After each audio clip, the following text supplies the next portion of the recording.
افسردگی چقدر سابقه و چقدر تاریخچه داره؟ یعنی این اختلال در ادبیات، در داستانها، در فلسفه، در روانشناسی، در جامعه شناسی و در کل در متنی که و از روزی که متن ایجاد شده، از روزی که بحث و بگومگوهای علم و تحقیق و نوشته و تاریخ ایجاد شده چگونه است؟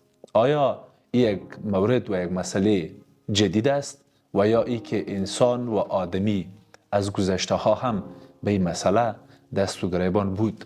در گذشته ها چگونه بود و فعلا و حالا چگونه است؟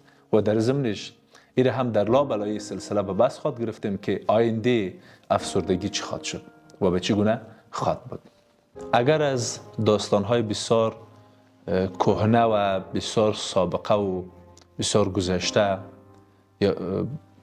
بررسی شود، داستان‌های شایول، خودکشی آژاکس، 400 سال قبل و قبل از میلاد بحث‌های بقرات، به خصوص اصطلاحی که بقرات به نام شیدایی و مالیخولیا یاد میکرد، یا بگوییم که نخستین بار دکتر رومی به نام سلسوس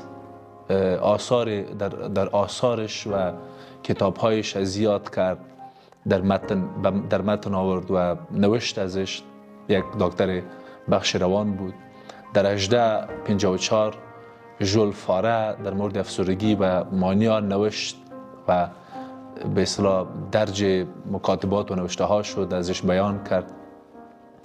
در 1882 یک دکتر بخش روان آلمانی به نام کارل کالبام ایره به عنوان یک نوع بیماری گفت که یک نوعی از بیماری است. یا مثلا اگر ما بیماری گوناگون داریم، این یکی از انواعش است. در سال 1899 هم امیل کارپلین ایره به نام مانیا و افسردگی توصیف کرد. یعنی امروزه ما در بحث‌های خود در تحقیقات جدید یک اختلالی داریم به نام بایپولر یا اختلال دو قطبی که به بار اول امیل یا زیاد کرد در تاریخ در سال 1899، یعنی بیش از 100 سال و بیش از حتی 200 سال.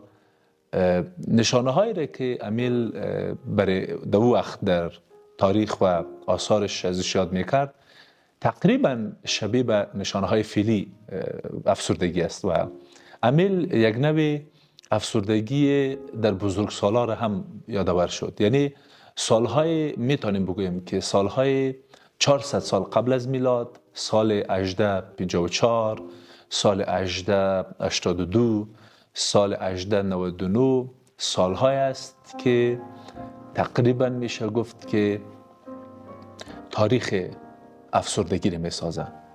آنچه در این سالها رخ داد، آنچه در این سالها ازش بیان شده و یادآوری شده، متن شده، نوشته شده، میتونیم بگوییم که متن و تاریخچه افسردگی را شکل میده. یعنی ما سالها قبل، حتی قبل از میلاد هم این یک نوع از بیماری را داشتیم که امروز او بیماری به نام افسردگی یاد میشه.